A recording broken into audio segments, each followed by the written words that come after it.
If the truth offends, get ready to be offended.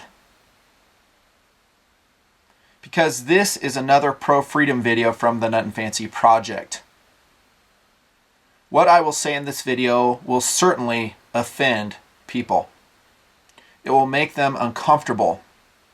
They won't want to deal with the issues that I will raise with these questions. The date is December 29th, 2012. We are just over 2 weeks removed from the Sandy Hook Elementary School shooting in Connecticut. I'm not really going to talk about that shooting. Instead, I'm going to talk about its repercussions and how it will affect you, me, and the United States of America. As some people in power pursue a larger and more ominous agenda. That's what we're going to talk about. For the greater good, right? Now, whoever you are, whatever your political persuasion may be, you're welcome to watch the video. And actually, it says a lot about you. You're not going to see a lot of videos like this anywhere. Dude sitting in front of the camera for over an hour talking about these issues. No music, no fancy production, just content. Real stuff that will draw you in like a tractor beam, and you will be engaged. Time will pass quickly. I guarantee you that. So kudos to you for watching. It is substantive. You know, it's not a drive-by video with a couple bullet points and I run out the door on my way. No. It's deep. It deals with issues that are deep. And yes, some people will be offended.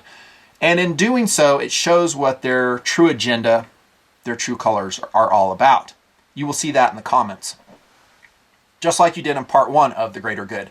You know, what I've always called protectionists roll in. They're anti-self-defense. They're anti-Second Amendment. They roll in with hate, threats, all types of arguments of why you, yes you, on the other end of this camera, should not have a gun of any kind, by the way. It doesn't matter the type. Why you shouldn't have it. And like I predicted, they got shredded. Good job, TMPers. I mean, owned. The viewing audience to the Nutnfancy project, very smart. You will learn that if you lay down some comment that's full of rhetoric, hate. You're going to get owned. Logically, you'll get owned. And you'll probably be underway for yet another video here on YouTube, wherever this video ends up. You're welcome to watch, though. Welcome to comment. Make it respectful. We may even change a few minds along the way. I say we because me with the video, TMPers with their comments. Perhaps. I suspect it is not likely, though. It isn't. And speaking of TMPers, that is, subscribers to the Nutnfancy project, I know you guys. And if you don't know what that term means, it means my viewing audience, once again. I've been talking with these guys for coming up on 5 years, many of which are gun owners here in the U.S. They're good people. They're family people. They're military members. They're law enforcement.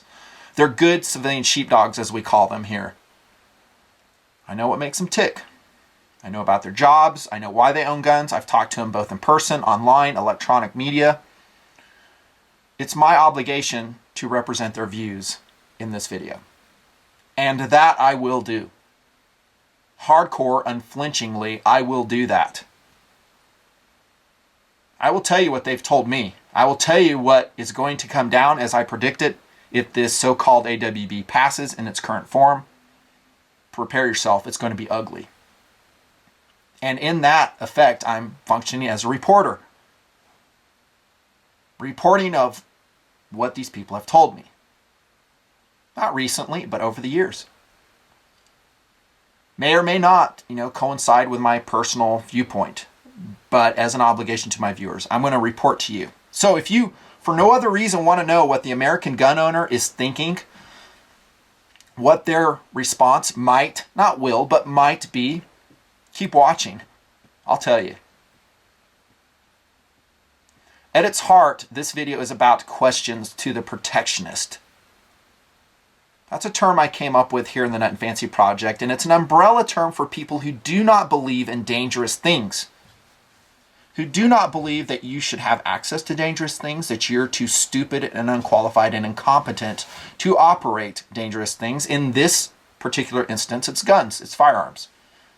Could be all kinds of things, but the protectionist does not like you having access to them. Detests it. Analogous in my mind to that term protectionist is progressive, democratic.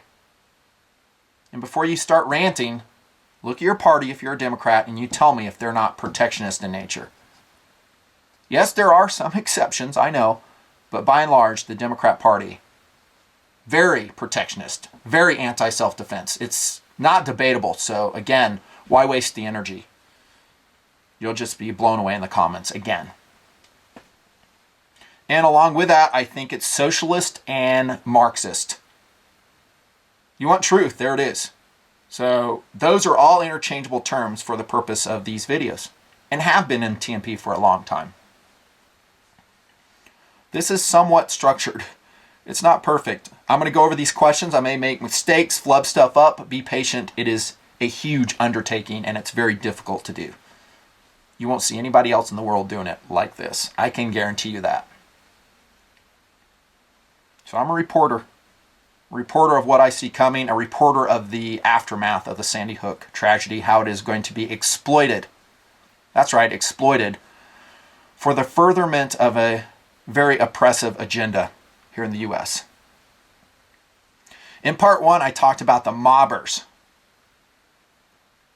That is the disarmament mob that is very motivated, very enthusiastic, apparently issuing death threats to gun owners, like I said in part one, to NRA members, to supposed gun lobbyist leaders, Wayne LaPierre of the NRA, Larry Pratt of Gun Owners of America, death threats, hate speech. That's all sanctioned by the media and A-OK. It ain't here, by the way. Again, you do that in the comments, look out. We'll see who gets owned in the comments below this video if you start engaging in that. It just won't work. And we'll just block you, get rid of you. And TMPers, you see people like that in the videos, talk to my secretary, Verilinus. We'll boot them, clown boot them out.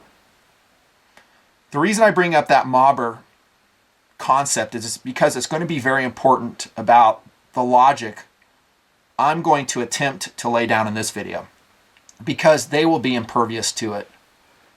I'm going to call it the mobber or the mob contagion, because that's what it is. And it is spreading, that it's irrational, it's fearful, it's full of hate. Rage is a good way to describe it. It's full of rage. The disarmament mob, the mob contagion. And you won't be able to reason with it.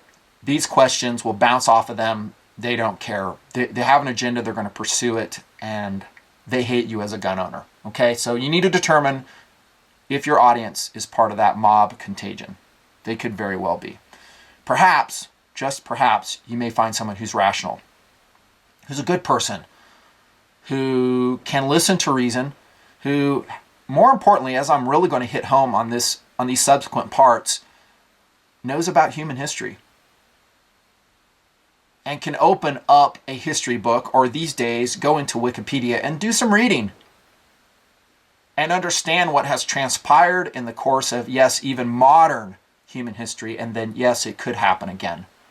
And that firearm ownership could prevent tragedies. It could prevent the loss of not thousands, but millions of lives.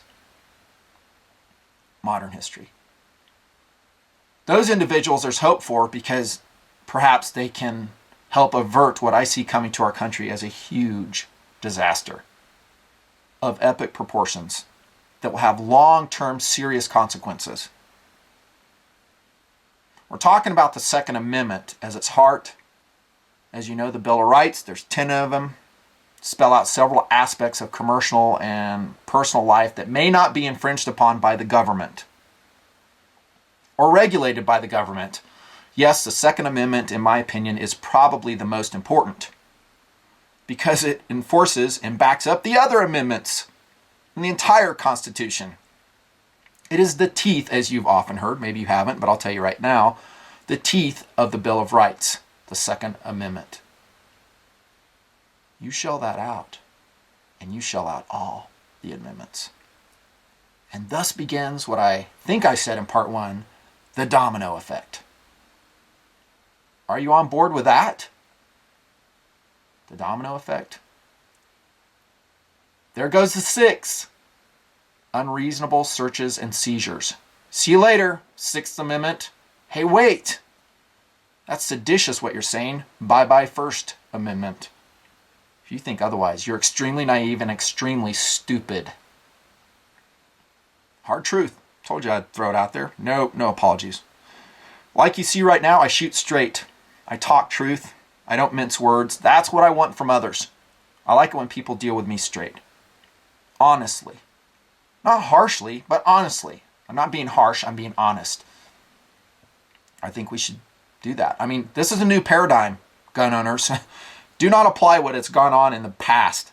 My videos here in December 2012, ever since the 14th of December, when the shooting took place, I really hammered that home. Don't think what has gone on in the past can apply to the future. It can't. You need to rant the truth, not just quietly and judiciously tiptoe around it and try to get in a jab here and there, and hopefully your audience will be amenable to it. No, those days are over. We should have 1,000 more, 10,000 more videos just like this one. You know, during the last few days between part 1 and this part here, I went around the internet and I started surfing. I was like, well, what are firearms owners in the U.S. saying? What are websites that supposedly are for gun ownership in the U.S.? What are they saying? And I got to tell you, I was kind of shocked at what I found. I found a bunch of sunshine patriots, is what I found.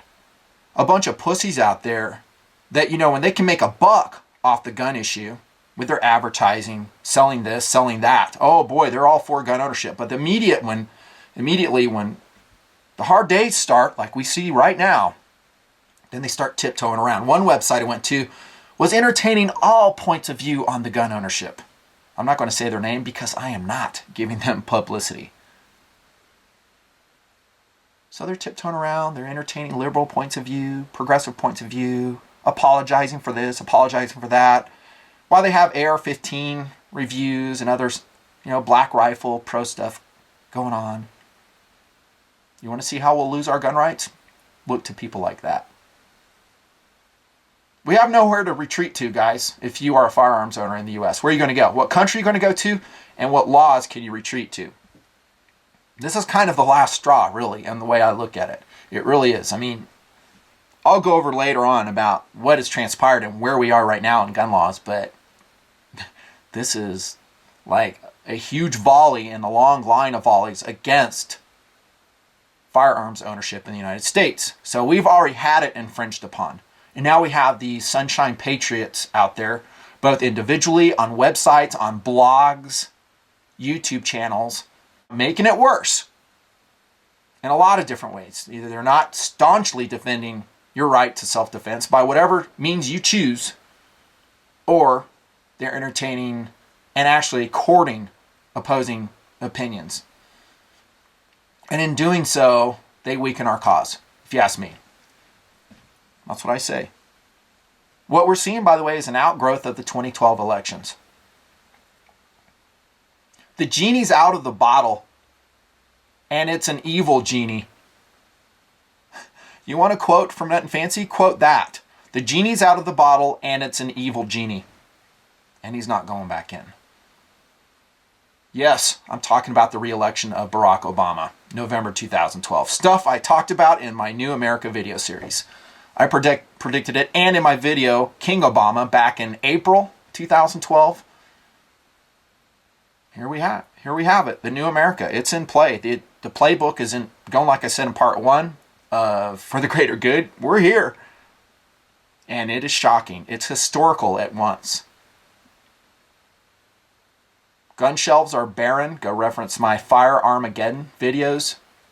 And that's what this is, Fire Armageddon. All-out war on, for now, semi-automatic gun ownership. You wait. It'll be other guns too. They're never, ever, ever done. Hard truths. This is an outgrowth of the elections. I won't change that ever. Yes, I wish Romney would have won. Would it be this bad? No. Could we still have some of this? Perhaps. Wouldn't be like this, though. Mandate was given to Obama, and he's running with it. And so are his constituents. You're seeing it. You're going to see it more, and you're going to rue the day he got reelected. Called it. Just saying. I have questions that I'll eventually get to. This will be an hour long. I will have another part. These questions are uncomfortable. They will make the protectionists squirm, angry, upset, more irrational. And in doing so, it's going to reveal their own hypocrisy. Their inabilities to accept the realities of a free society. Now, where are these protectionists? They're everywhere.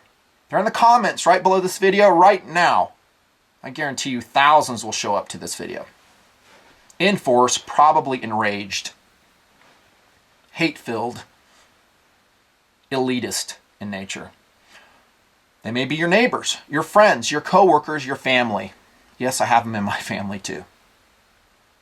These questions I want to throw out there, ask them. By the way, this will be available on my Nutnfancy Big Cartel site. That's the stuff we're talking about. These are going to be my talking points. For the greater good. Questions. I got a long ways to go, dudes. You're going to love these questions. They're in your face, and it will destroy the anti-self-defense argument. It will. Notice, by the way, I say anti-self-defense. I don't say anti-gun. That's not where I center the argument. Because now it's a gun. Soon it will be a sword. Then it will be a knife. Then it will be a baseball bat. Then it's going to be a butter knife. United Kingdom.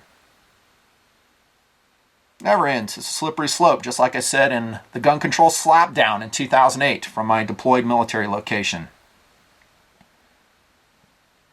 Bad things happen in a free society. It's always going to be that way. Here's the deal, is there's two basic groups in the protectionists. There are do-gooders. They really want to prevent gun tragedies, and they want to prevent the sadness that we saw at Sandy Hook, but they do not think about the implications in doing so with the measures which are being proposed. Those are the do-gooders. But then there's a much more ominous group. They're the power grabbers. They could be in political office.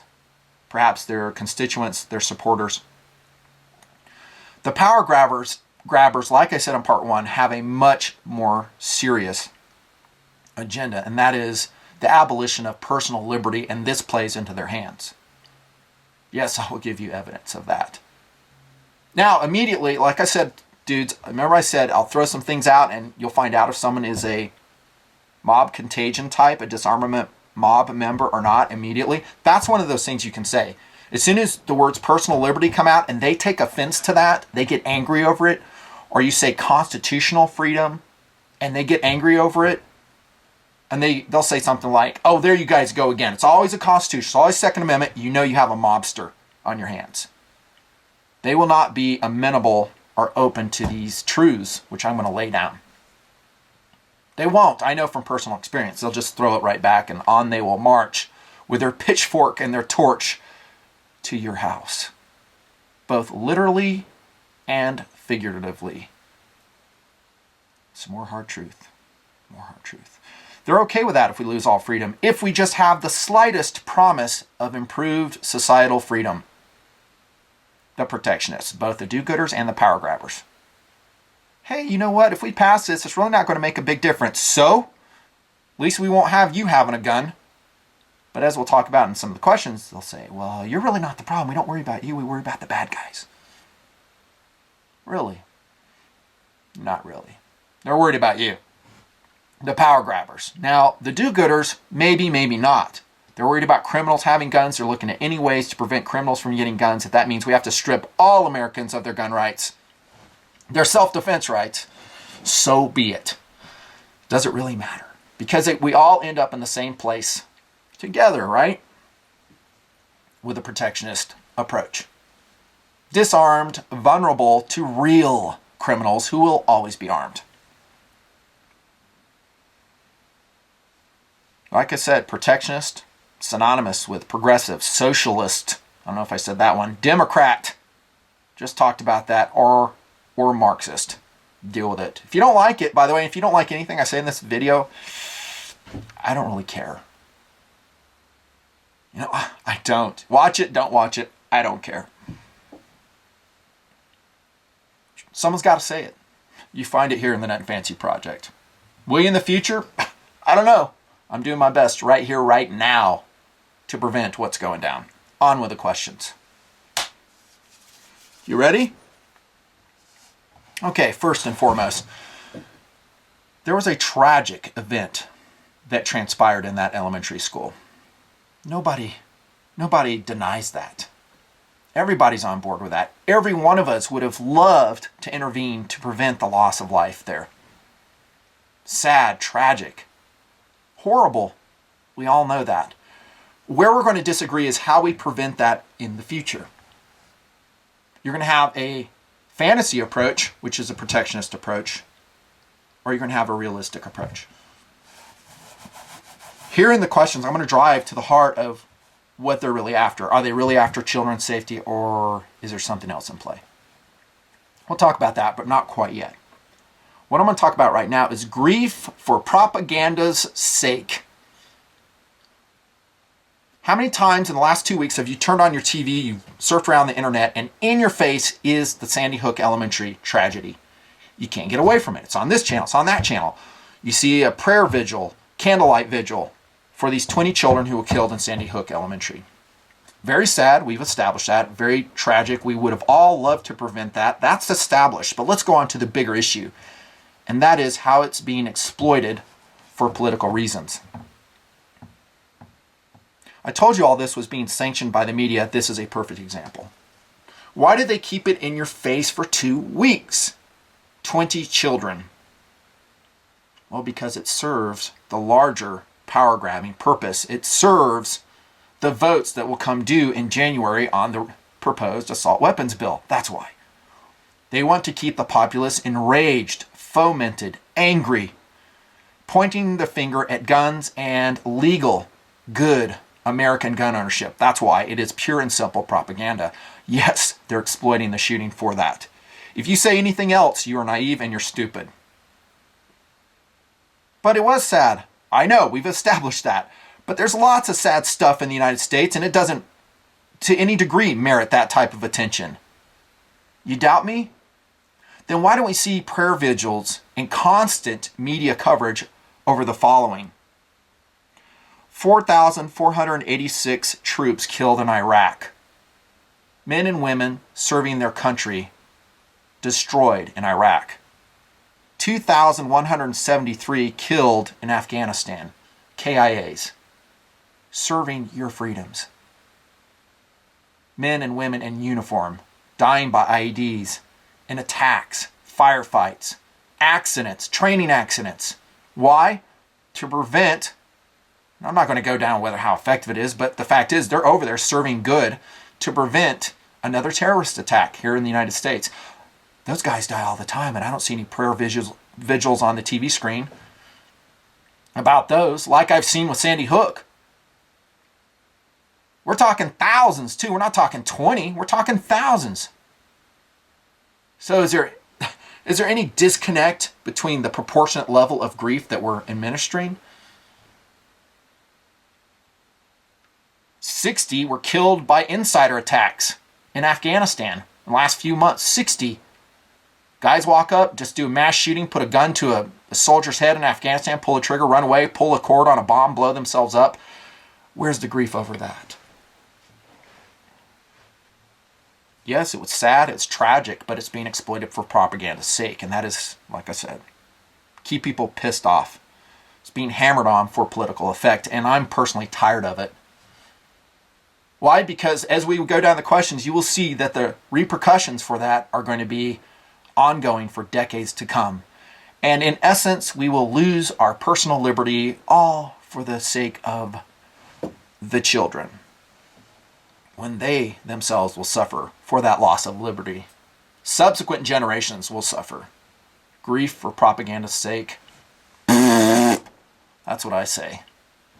I don't buy it. Here's this question. We're going to move on to a different point. Our values, I'll get to the questions here in a second. Here's the the leader on this. Our values are gone. Parenting is gone. Now we're reaping the reward. Told you I was going to talk truth. Question, is personal responsibility possible? Can the government enforce it? Is personal responsibility possible? Well, yes, it's possible, but for some people it's not. Okay, so can the government enforce it? And by the way, like I said, it may be disorganized. We may come back to this point from several different angles, but here's the first time you're going to see it. Can the government enforce it? Ask that to your protectionist friend or to you watching this video. If you answer yes, you are naive and stupid. Sorry. You are. Actually, I'm not sorry. You are. A good example is texting. So here we have these phones in the hands of everybody. There's laws in states against texting. Texting continues to happen. There continues to be fatal car crashes because of texting. Are they being personally responsible? Can you control that behavior with your law against texting? Apparently not. Apparently you can't because it's not happening. There's already laws in place. People are continuing to do it. Values gone, parenting gone. Does our media reflect the sacredness of human life in its agenda? How's that for a question? Agenda, Nutnfancy? Yes, an agenda. Hollywood has an agenda. Every news organization has an agenda. The Nutnfancy Project has an agenda. Protection of liberty. Every information source has an agenda. Every entertainment source has an agenda. That's like a whole subject. Do they reflect the sacredness of human life? In part 1 of Greater Good, I gave you a couple examples. One, again, was Walking Dead, pickaxe to the head, dismemberment, brutal violence against human beings. It's all over the place. Okay, while you're thinking about this, here's a follow-up question. Is the graphic depiction of brutality, murder, rape, beheading, blowing off of body parts, here we go again, dismemberment, torture, sexual assault against human beings, good or bad? Of course, there's all types of depictions of this. You can have an historical depiction of this, like Saving Private Ryan, which was, in some people's minds, pretty graphic. But it was telling a historical story. In my mind, a freedom story. So that's one way you could depict it. And then you could have gratuitous depictions of brutal violence against human beings. And yes, we see that everywhere. In media, in Hollywood. Where's the attacks on that? Just saying. Told you I was going to reveal some hypocrisy. I'm going to talk about causal factors on perhaps why these shootings take place. Is that not on the table? They say everything's on the table. It's not. We established that in part 1. What's on the table is disarmament of you, but we're not talking about Hollywood. Heck no. But does this graphic, brutal violence affect some people in the wrong way? People without parenting, people without value systems, the mentally ill. Does it, can it affect people in the wrong way? Yeah, I think it can. Why are we ignoring that as an instigator and perhaps motivator of violent crime? One reason might be that Hollywood contributes $41 million to liberal, protectionist, progressive causes in Washington, D.C. So there's money coming under the table, and so no laws, regulations. Not that I'm for such. I'm not saying that. I want to just reveal the hypocrisy. But that's why. They're not going to do it. They're leaving Hollywood alone.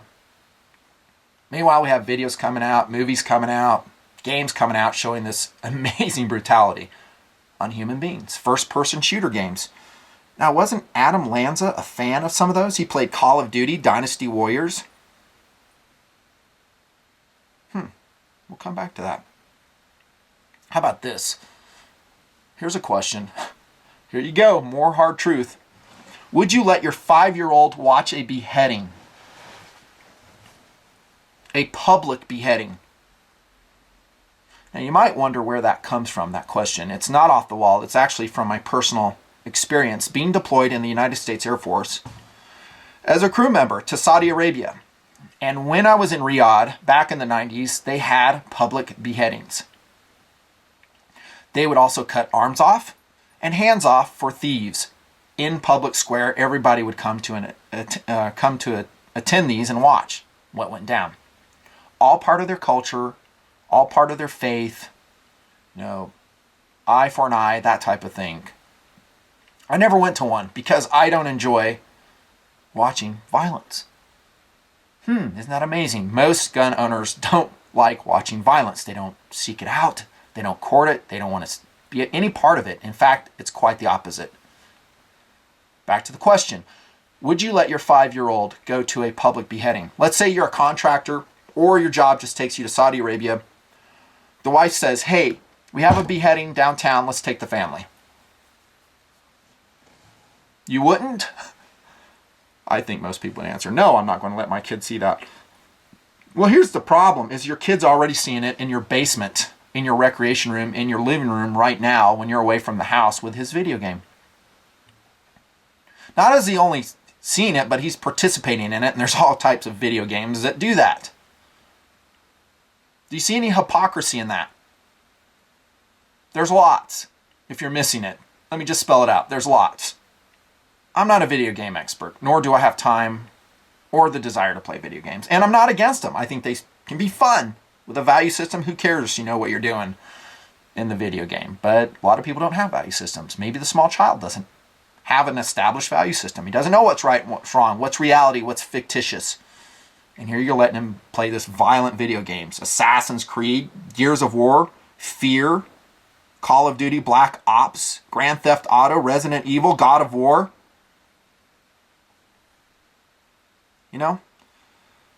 The media, whether you're talking video games, movies, are representative of societal values, of value systems in the United States. And that's what you're seeing right now. You can say that with television shows too, and the garbage that's on TV right now. All those stupid reality shows. They're representative of the populace. I bring this up not to control video games, not to ask for legislation controlling video games, or movies for that matter. It's impossible. You can't do that. But to show the hypocrisy. That everything is not on the table. And that if you were to put a percentage value on what actually caused the Sandy Hook Elementary School shooting, and perhaps the Aurora, Colorado shooting, you should point the finger at movies, Aurora, Colorado, the Batman series. Yes, it was another disturbed individual, criminally insane individual, or Sandy Hook.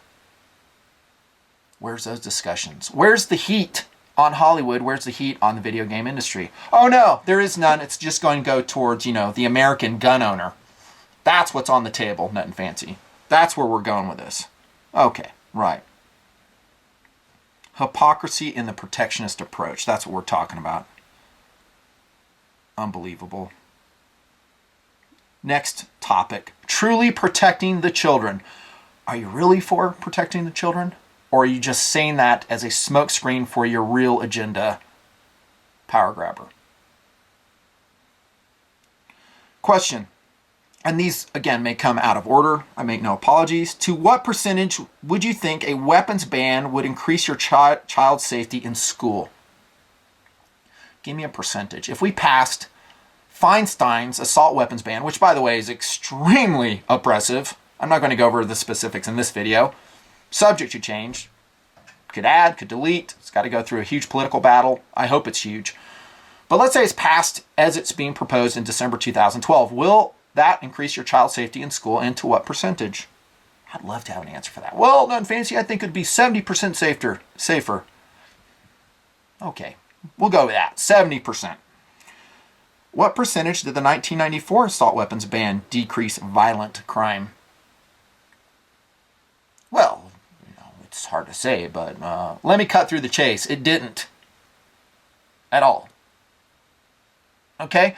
Now, gun owners, be careful, because this is an argument that you gotta deliver in a particular way. Because if you say, well, the 1994 ban didn't do that much, then they'll say, you're right, let's go further. In fact, let's make all semi-automatic guns illegal, which basically Feinstein's bill is doing. Careful what you ask for, be careful where you deliver that argument. Here's what I say.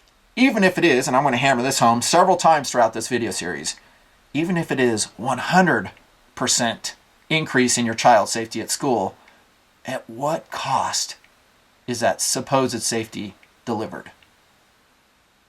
At what cost to the future preservation of liberty is that safety, probably fictitious in nature, being delivered? That's where the argument goes. What percentage? How did campus no-gun laws work in protecting people? Answer the question, protectionist. How do they work? There's all types of campuses that have no guns on this campus. It's posted everywhere. Virginia Tech. I have a video out on that one too several years ago.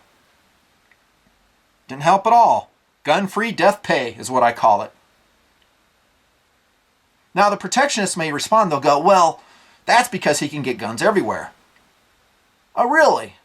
Kind of like they can and will do on the black market when all guns are illegal? Kind of like that? You can't control guns. Jumping ahead, but you can't. If you think you can, you're naive and stupid. They don't work. They're not going to increase your children's safety. So we're talking about truly protecting the children. You're going to really drive home the fact whether they really want to protect the children or, again, if it's just a smokescreen for an agenda. To what percentage would you think armed teachers would increase your children's safety in school? How about that day in Connecticut? That's an interesting question, Nutnfancy. Would you support measures that would answer or address these attacks in an immediate armed response? Now, the National Rifle Association, they issued a response saying we want more armed security guards in schools. And that's fine. That's okay. Me, I say armed teachers. That's the only effective way. Armed security guards can't be everywhere at once, just like police. It's better than nothing. It's better than what most schools have now. So yes, I'm for that. Where the money is going to come from for those, I don't know. That's an expensive proposition. I think much better is, yes, an armed teacher program. Completely surreptitious. Nobody knows who they are. Their identities are protected. Who participates, who doesn't participate, no one knows. But your math teacher sitting up there could very well be armed with a Glock 22 with 4 extra mags. I'm laughing because I love it when the bad guys are surprised. Let me tell you this. If an armed teachers program was instituted in the United States of America, you would see school shootings become a thing of the past. The more widespread the information was disseminated, that is, hey, these schools are getting armed, all the teachers have guns, the less likely it would ever happen again anywhere. An armed society is a polite society. That is a fact. It's irrefutable. Armed teachers would work. Now the protectionists may answer, well, the armed teachers, they have guns, and, with guns, people can steal those guns, and there's going to be shootouts in the schoolrooms, and all this other violence will ensue. Bullshit. Nutnfancy calls bullshit. Bullshit flag goes flying up, drifts slowly down on the playfield. No, that's what they said about concealed carry in Florida when it was instituted. There's going to be gunfights in the streets. Guys will be cowboys. Traffic altercations will ensue, and guns will come out, and not millions, but thousands of people will die because of concealed carry. That's what the protectionists said. That's what the Democrats said. That's what the progressives said. Irrefutable and completely wrong. If you don't think I'm right, go Google the statistics on concealed carry. How much crime is committed by people who go through fingerprinting and all the background checks for concealed carry in a state? Oh, but Nutnfancy in the AWV, you can still keep your guns. You're just fingerprinted and licensed and stuff. And then, oh yeah, we'll get to that. No, you won't be able to keep your gun. This is round 1. Rounds 2, 3, 4, 5, 6, 7. We'll take those away. Just waiting for the next little tragedy to be jumped upon. But for concealed carry, we can go there. That these people who have been background checked They don't commit the crimes. They're good people. They're civilian sheepdogs. These are the people that will save your life when the chips are down in a mass shooting. Just like in the Oregon Mall, Nick Melly intervened in the Oregon Mall, drew his Glock down on the bad guy getting ready to do a mass murder. Bad guy sees the Glock, terrified, goes behind a pillar or something, puts a gun in his mouth, pulls the trigger, kills himself. Whatever, good guy shoots him, he kills himself, objective achieved, and that is the saving of life. Getting back to the question, are you really for protecting the children, or do you have another agenda in mind? Armed teachers program, yes, it would work. It would prevent the loss of life. Another example, the Federal Flight Deck Officer Program. I think I talked about this in part 1 of Greater Good. So FFDOs, I think they're called, carry guns all the time in airliners. The word's gotten out on that. How many planes have we have gone down since 9/11? Also, we have federal air marshals in the back. No one knows who they are. They're always hidden. So we have a 2-level of immediate armed response where death will be issued to anybody who tries to take that plane over. I'm not talking, by the way. Notice I used the word death. That an immediate lethal response. You want to play hardball? We'll play hardball. You want to stop shootings in the schools? Play hardball. Ask Israel how that works and their approach to terrorism. You want to go to a gunfight? We'll go to a gunfight. If that's where you're heading, we're there. Would you have supported a police officer shooting the killer in Connecticut in that school, Sandy Hook Elementary? Protectionist, answer the question. Would you have supported that? Well, yes, I could. How about a civilian? Watch them just screech in their tracks. And what? Well, you said you'd support a cop killing the bad guy. How about a civilian? Well, again, here comes their true colors, their hypocrisy. If they're honest about saving lives, about protecting children, they shouldn't care where the bullet comes from. They should say, yes, I would support a civilian doing it. Does it matter where the bullet comes from that stops the killing? No. So we will establish that laws won't do it. Signs posted on the door won't do it. Hate rhetoric on the internet against gun owners won't do it. That these mass killings will probably continue through various means, not just gun. Could be a sword, it could be a knife, it could be a gas bomb, and all the other ways there are to injure good people. There's always evil. Reference my video again. Fear no evil. Do you really want to protect the children? There's ways. And none of them are being discussed. Now, granted, the NRA, which, by the way, has zero support from anybody, they came out with the security guard concept. And again, that's better than nothing. But they're hanging out, twisting in the wind. Where's the media? Media's not on board with that.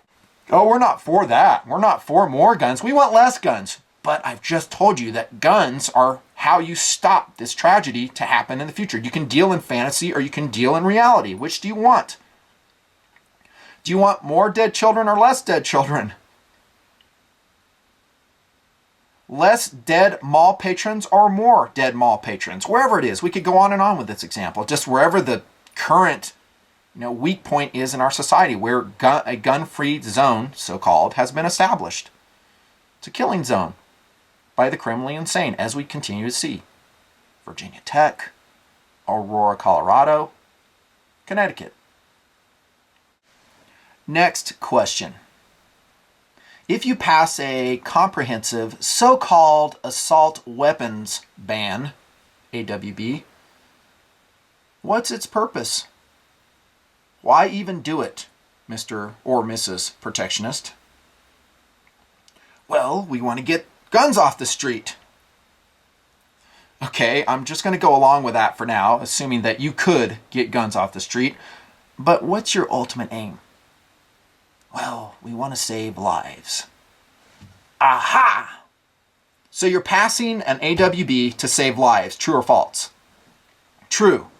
Well, my question then, follow up, will the passage of the AWB result in more deaths or fewer deaths? Well, fewer. Wrong. Wrong. It won't. Okay, for a lot of reasons, and the most glaring is, of course, that criminals will not obey whatever law you have. They will continue to have their guns Or if they don't have guns, find other destructive devices to kill people. Case in point. May 18th, 1927. Bath School, Michigan. Andrew Keyhole, age 55, angry over being defeated in spring 1926 election for township clerk. What did he do? He planted a bomb in the Bath School, and he killed 38 elementary school children. Look it up on Wikipedia. Bath School, Michigan. I think I talked about this in part 1. 2 school teachers and 4 other adults. At least 58 people were injured. Not by a gun, not by a car, but by a bomb. So if you're going to say the AWB is going to provide more safety, result in fewer deaths, I submit to you that it will not, because there's all kinds of ways that people, evil people, mentally deranged people, will hurt good people.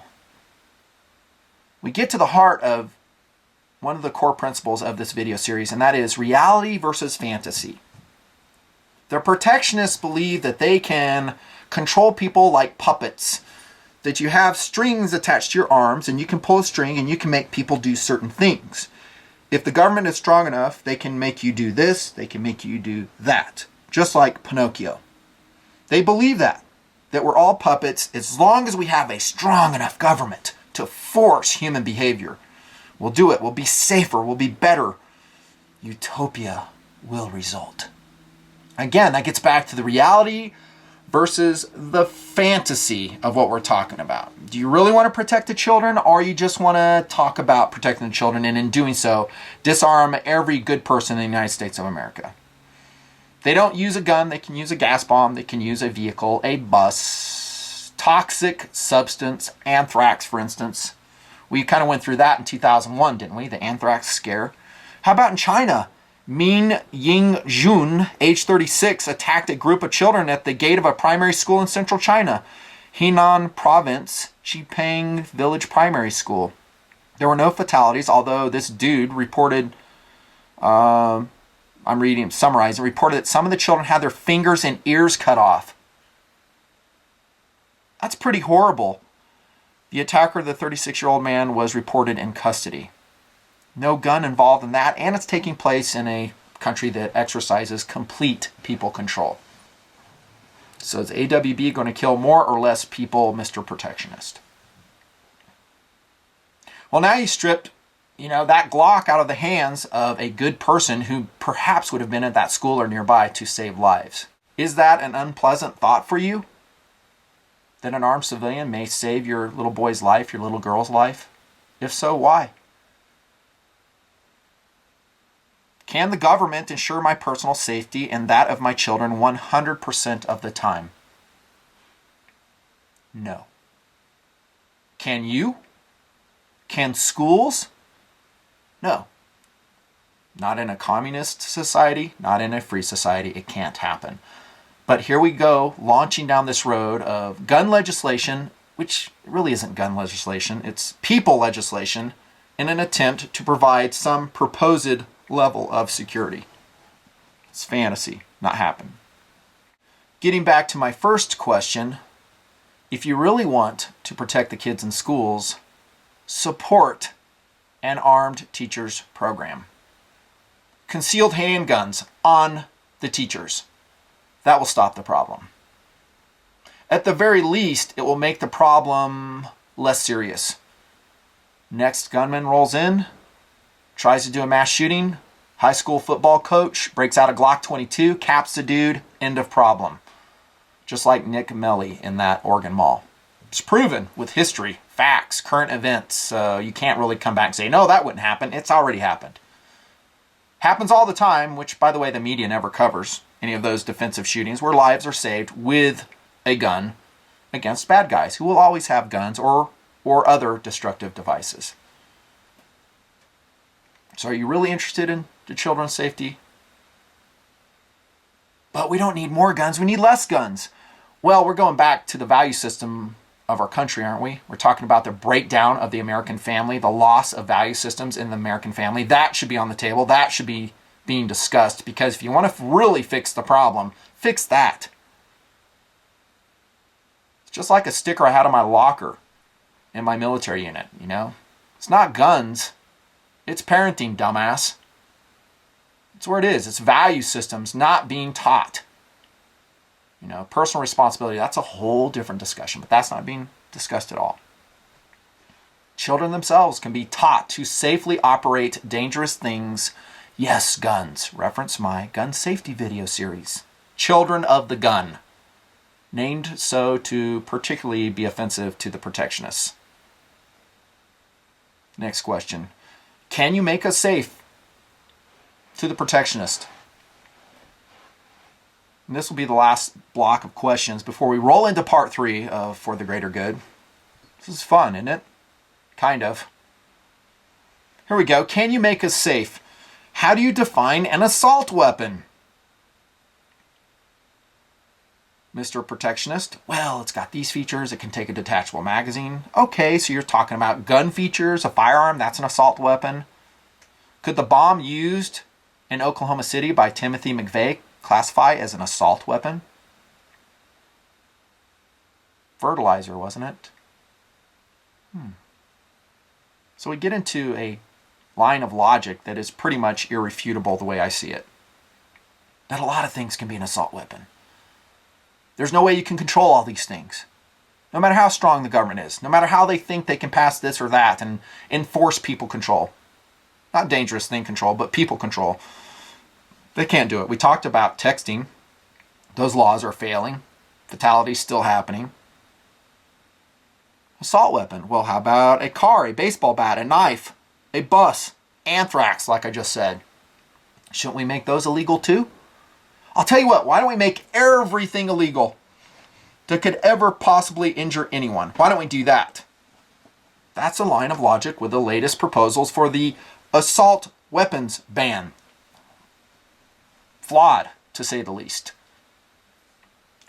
Are you for the... I'm talking to the protectionist again. Use these questions, by the way. Family, co-workers, whoever. Internet. Are you for the elimination of things that could, with substantial percentage, injure us or threaten the public good? Answer the question.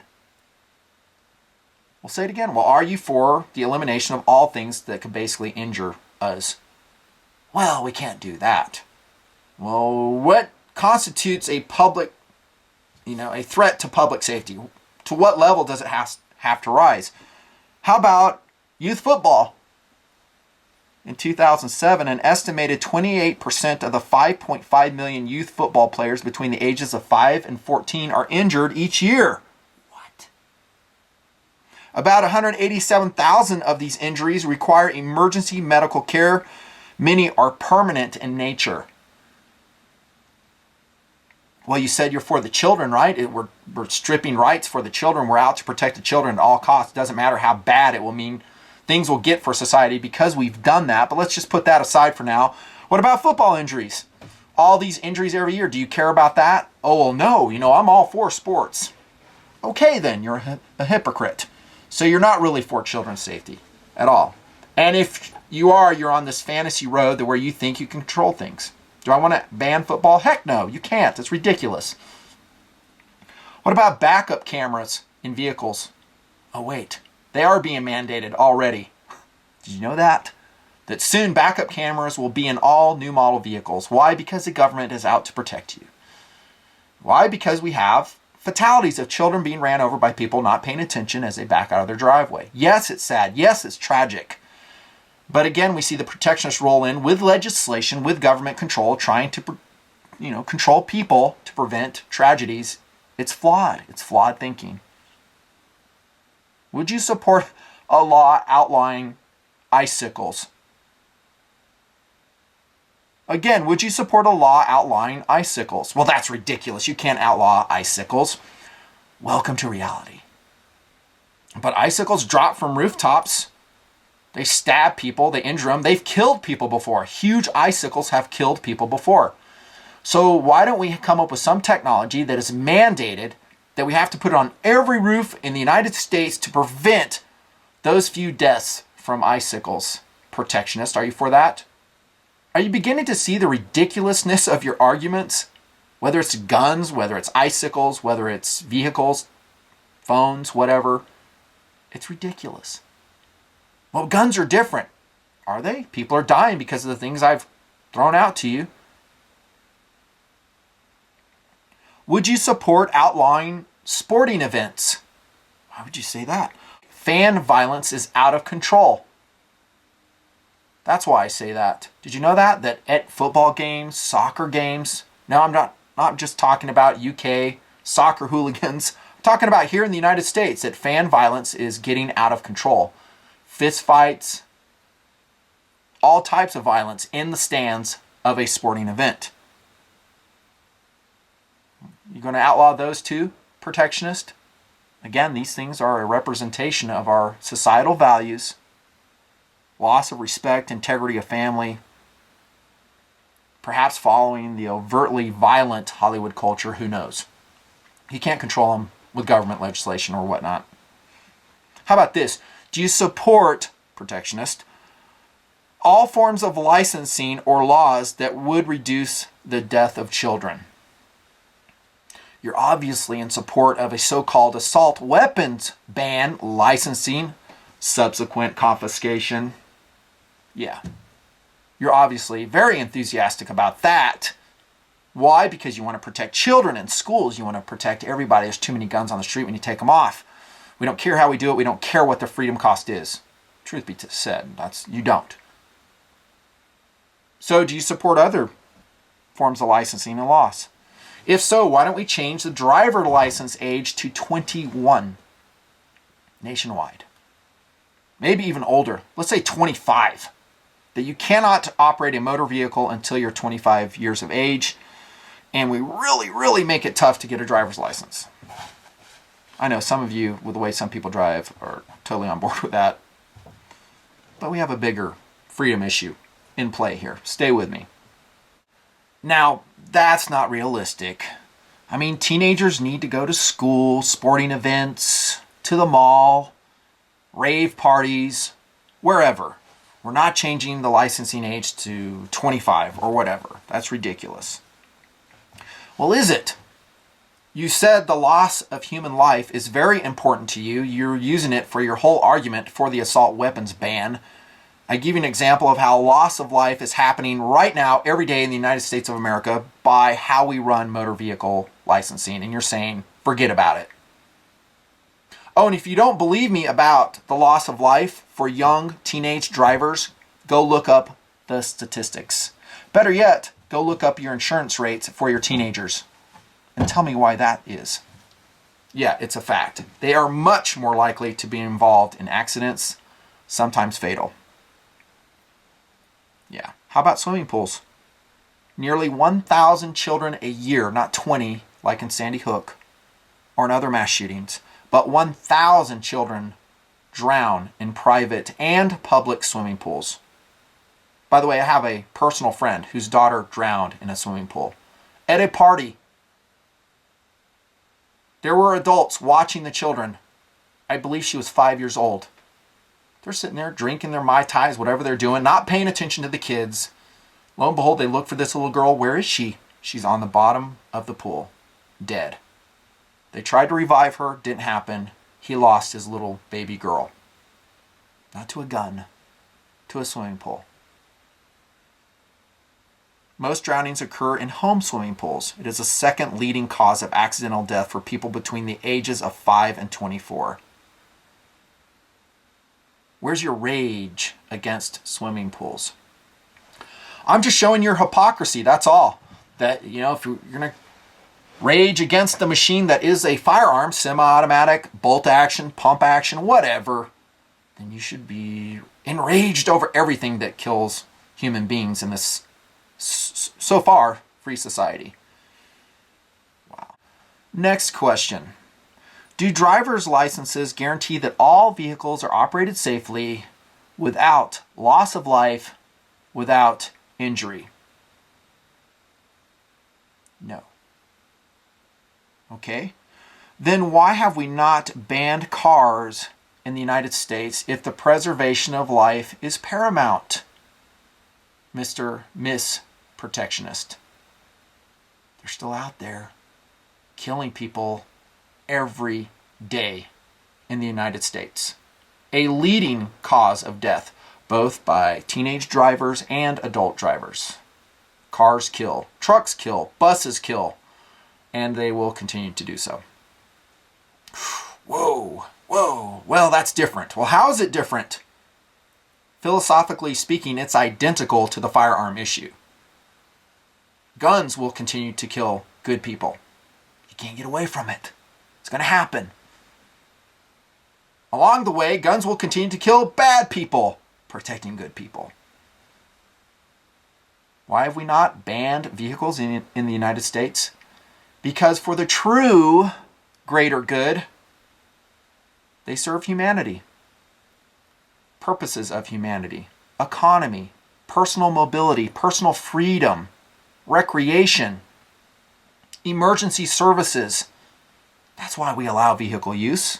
No, driver's licenses don't make them any safer. Everybody watching this video has personal stories to that effect. I can guarantee you that. We haven't banned cars. But for the greater good, the true greater good, we allow it. Because millions and millions times each day, cars are used safely, responsibly. You did it today, probably, prior to watching this video. You didn't kill anybody. You didn't create a hazard to yourself or anyone else. You own a car that does over 120 miles an hour, probably, by the way. No problems. It's a very small percentage that caused the problems. So are we going to go and say, let's take all cars away because we have this extremely small percentage of people dying in the grand scheme of things? Do we do that? And do you see the parallels? Aha! More hypocrisy from the protectionist. Well, it's different. No, it's not different. I'm going to wrap this, by the way, this part 2 up. We'll pick it up, the rails session in part 3. You'll dig it. If you're a protectionist, you won't. You'll hate it. You'll be angry over it, but I don't care. I don't care. Who defines the greater good, by the way? The true greater good. I just gave you an example of real meaning of greater good, but that's not what this is about. When we hear the term for the greater good, it's a Marxist term in my book. Sorry, it just is. A socialist term. It's being used by that. Who defines it? What defines it? Well, currently, and by the way, in the past, it's political forces who are in power, exploiting events for their own agenda. So when they come across the pulpit and they say, this is for the greater good, be very scared. Be very scared. You too, protectionists, because what defines the greater good today may or may not define it tomorrow and the years to come. It will change. The definition of what greater good will change as events change, as political factions change, and it could work out to your destruction. Perhaps something that you're really fond of, like your swimming pool, your vehicle, the elimination of which will be for the so-called greater good. You won't dig that so much, will you? Maybe it's your political belief that people who believe like you do, liberal, conservative, whatever, perhaps will be defined as a threat to public safety. That has happened before. And for the greater good, your elimination is called for. Maybe it's your religion. Maybe you're a Baptist, a Christian, a Mormon, a Jewish person.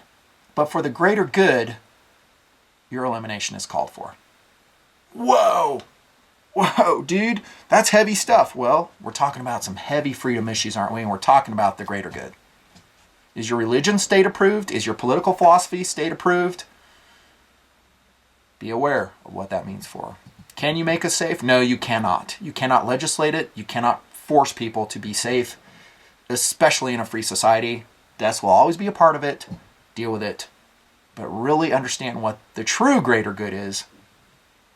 And that is fostering personal liberty, responsibility, and getting out of people's way. This is the Nutnfancy Project. This is truth. Hard-hitting, in-your-face, unapologetic truth.